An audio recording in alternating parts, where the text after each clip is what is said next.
Welcome, folks, to the weekend. Irrelevant news. So this Subway worker recently shared video of himself doing this to the store's food. Is this really necessary? He's putting his whole foot in the bins where the toppings for the sandwiches are. Wow. Looks like he really wanted to add some spice to it. I guess that's what Subway means when they say eat fresh. But that wasn't the only thing that Subway employee did to the food, folks. In fact, he got a whole bunch of cold cuts and he lined a toilet seat with it. And needless to say that his efforts resulted in a very green carnage. Now, folks, everybody can have their own preferences as far as food goes, but if you're the type of person who continued eating Subway after it was exposed that they were using the same chemical that could be found in yoga mats in their bread, then you're probably not surprised by anything this employee did. Oh, and by the way, in case you're wondering, that employee did get fired. Anyway, folks, Hooters recently changed their uniform, and a lot of the employees are not very happy with the changes. They're pointing out how the shorts that they now have to wear at the restaurant are way more revealing. In fact, it appears that Hooters is going with clothing that is as close as you will possibly get to something that women would probably wear at the beach. Oh, hold on a minute, folks. It sounds like we are getting an update on this story, and Hooters just once again changed their uniform. Now they're demanding that all of their servers be completely nude.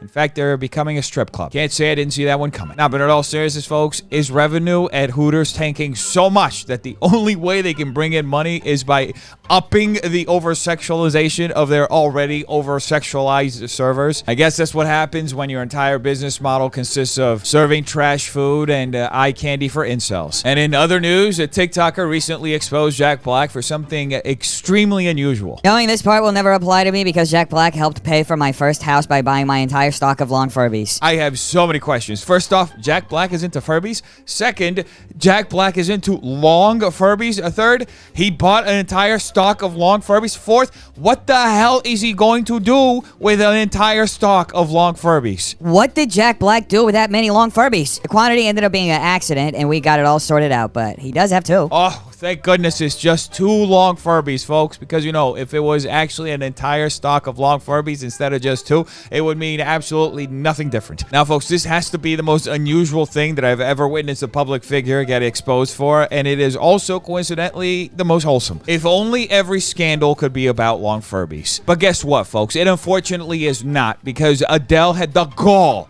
to get into beef with Peppa Pig. Am I going to collab with Peppa Pig?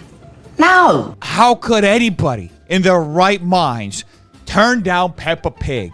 Does Adele not understand just who Peppa is? Peppa, what vegetable have you drawn? My daddy, watching television. Adele should know that you don't mess with Peppa, folks. She runs these streets. And Peppa made sure to let Adele know by responding on Twitter with a gif that alludes to Adele's lyrics. But unfortunately for Peppa, Adele ghosted her. That is, until this happened. Hello, Adele. That made me really, really sad when you said you wouldn't collaborate with me. Why not? Don't you like me? Caught in 4K in a manner that only the queen of the internet herself, Peppa Pig, can do. Is that the real nowadays Peppa? Yes. Real Actual Peppa. babes. Peppa, that ain't the one of you I know. That's not the same voice as the one that I grew up with my son. Oh my gosh. Hey, Adele, you're not really making a case for yourself right now. You know, Peppa's kind of livid. But Peppa, I've already said today, I regret it.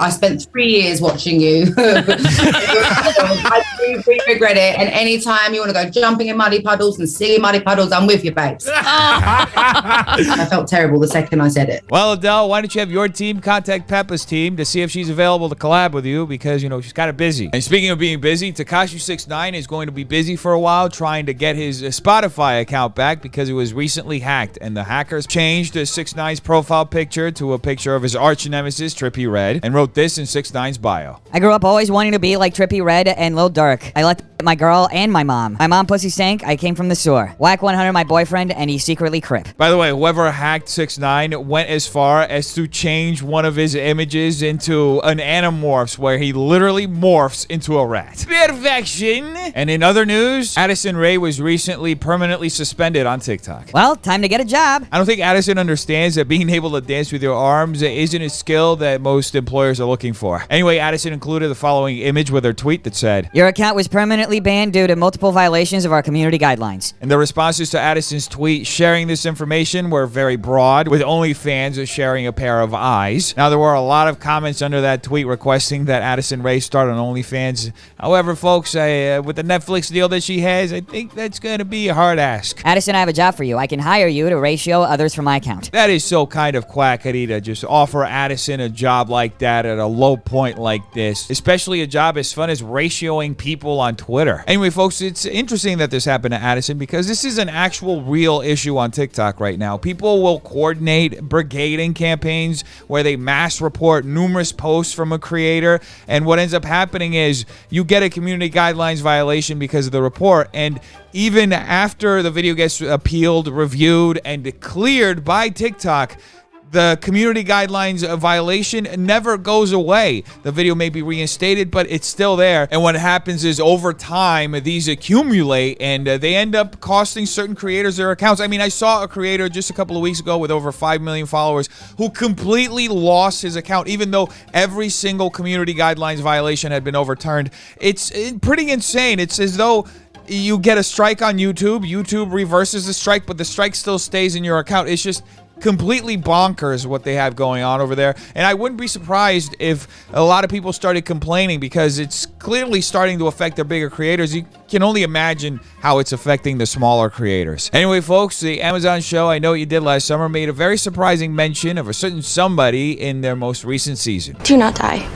I mean it. I will have a literal Trisha Paytas breakdown if you do. Amazon should expect a letter from Trisha's lawyers soon because I'm pretty sure that they've got those breakdowns trademarked. Anyway, folks, James Charles recently did a Q&A on his channel, and a few of the answers he gave are going to surprise you. I definitely think the beauty community, as like the social media world knows it, is nothing like it once was. I mean, there's been so much drama, so many cancellations, so many different people taking a step away, and I frankly have been one of them. I don't blame anybody. You know, folks, every time I hear James Charles describe his moment away from the internet as a much-needed break, it kind of reminds me of... We were on a break! Was he, though? Was he on a break? Myself and my team were working on a really fun podcast. It was a super cool concept. This was a fully ready to go project, and then I ended up taking a break from social media for quite a while. I am so confused, folks. Was it a much needed time away, or was he on a break? It just feels like there's some other reason why James Charles had to leave the internet, which was not necessarily on his accord. I can't quite bring myself to remember it, though. After all, it's only been about 5 months, and memory on the internet is quite literally non-existent. In fact, I've already forgotten what I just said. I feel like the one lesson that I have really learned while growing up that I wish that I could go back in time and tell my younger self would be,